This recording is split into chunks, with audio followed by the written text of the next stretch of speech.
Freedom, freedom comes by struggle. Freedom comes by struggle, by struggle.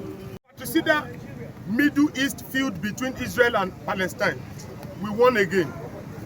If we allow our state apparatus, the Nigerian state apparatus, to be deployed into the fratricida Middle East feud between Israel and Palestine, Nigeria will be comfortably on the slide to Golgotha. We unequivocally condemn the Palestine-Israel hostilities, the Israel-Palestine war, just like we condemn the Ukraine-Russian war, as carefully designed imperial neo-colonial proxy imbroglio.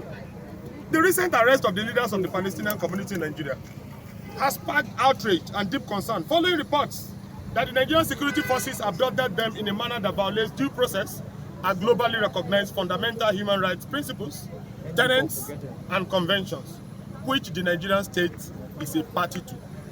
You remember that the Nigerian state is also a party to the freedom of Palestine, in view of the fact that we also stood with South Africa in the case of the apartheid. The fragile Nigerian state cannot afford to toy with fire. Nigeria can ill afford being dragged willy-nilly into the Middle East burning crisis. It is apposite to note that we are battling with a battered economy, as we all know. Yes. No, the food crisis, the petrol crisis, insecurity, and a lot of that.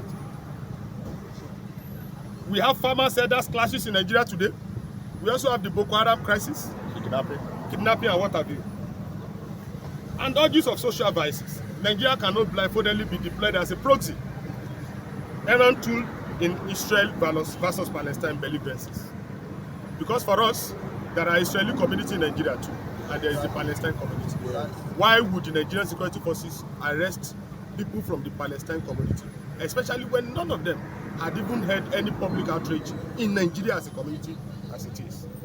It is highly important that operators of Nigerian state must recognize, one, the fundamental ground norms of the Nigerian Federation Unit, including one, unity in diversity, non-secularism, recognition of strength in its heterogeneity, respect of its enshrined constitutionalism, human rights, democratic principles, and values. Without mincing words, it beckons on all of us, persons of good conscience, to rally round the obviously underdog in the Middle East tussle, a seemingly perpetual footmat, if not whipping doll of imperialist West and allies. The recent Gestapo-like abduction of Palestinians in the country pricked our conscience to take a stand for humanity.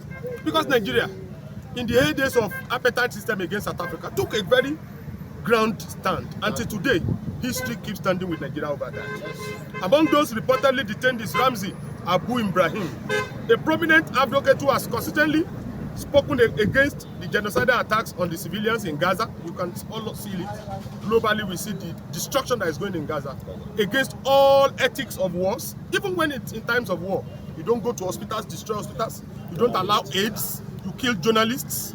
A lot of journalists have been killed. Yes. Both in Al Jazeera, all of the global journalism institutions can tell you of one or two casualties thus far. Thus far, Gaza has been subjected to years of brutality, hunger, and starvation imposed by the Western backed Israeli aggression, and Abu Ibrahim has played a central role in highlighting this injustice. The arrest of Abu Ibrahim cannot be separated from his activism, especially in the light of recent security and intelligence pact signed between the Nigerian government and the State of Israel. We knew that recently that it was signed, and many Nigerians have been worried about this, because it means that Nigeria is already taking a stand in this condemnable war. And all of us know that we need to ask the world to stop the war. Absolutely. This development raises serious concern that Nigerian security apparatus is being deployed to suppress legitimate voices, dissent, and of solidarity with Palestine, because Nigerians solidarize against apartheid, and we are against apartheid in all forms, against oppression in all forms. Yes. We affirm that, one, we advocate for the rights of Palestinians, and this is not a crime. Yes. Two, Nigeria must not allow itself to become a tool of external powers in silencing dissent. Yes. Three, the detention of Abu Ibrahim Abdul Fattah and other Palestinian community leaders is an assault on freedom of expression, association, and human rights, as is enshrined in Section 2 of the Nigerian 1999 Constitution. 4, we call for the solution to all of the issues in Israel-Palestine, which is the two-nation state. To the Middle East dilemma of double face, of same coins of our collective humanity. Because for us, we believe that Israel can stand on its own, Palestine can also stand on their own without aggressions. Because there are a lot of countries that are standing side by side today without aggressions. We also demand that President Bola Ahmed Tinubu should immediately and unconditionally release Ramsil Abu Ibrahim Abdel and other detained Palestinian community leaders. In this global war, we should take the stand of peace. We should respect the rest of Palestinians in Nigeria, ensuring they are not subjected to harassment, humiliation, or political repression. Yes. We should review and consider any agreements with the Israeli government that compromise Nigerians' independence and undermine the democratic rights of residents within this border. Any agreement that borders on imperialism and makes Nigeria a second field, we must review immediately. Finally, Nigeria must stand on the side of justice and not allow its territory or institutions to be used to stifle the voices calling for freedom, dignity, and peace, not only in Palestine, but also in the Ukraine versus Russia war and in all worlds globally. Global peace is unconditionally a condition that all of us must uphold.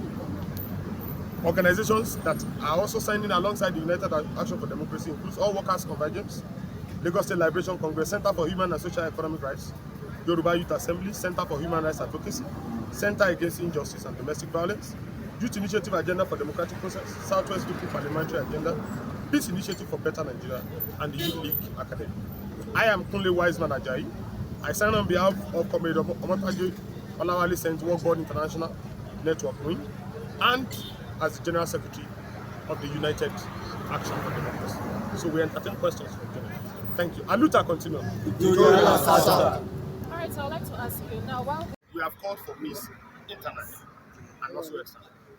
But one of the reasons why we also have those problems in Benue and all the other places are imperialist pacts that our country unnecessarily signed. We know today that what you call the second Boko Haram, which is what do they call it? ISIS, the one that is related to ISIS. It is what was brought upon us by agents of the imperialists, especially the United States and whatever. So for us, our position is that what is related to external peace is also related to internal peace. If you cannot support global peace, global justice, global dignity, and global integrity, there is no way you can have such within your own country as it is today. Because if you look at it in Nigeria today, there are also neo-imperialist hands in the internal wars and crises that is happening. So we should not, because we have Boko Haram issues here, because a lot of people globally too are also in solidarity with Nigeria against Boko Haram, against ISIS, against all of the bandits that you have that are coming to Nigeria, both for economic and imperialist reasons. Further questions? Thank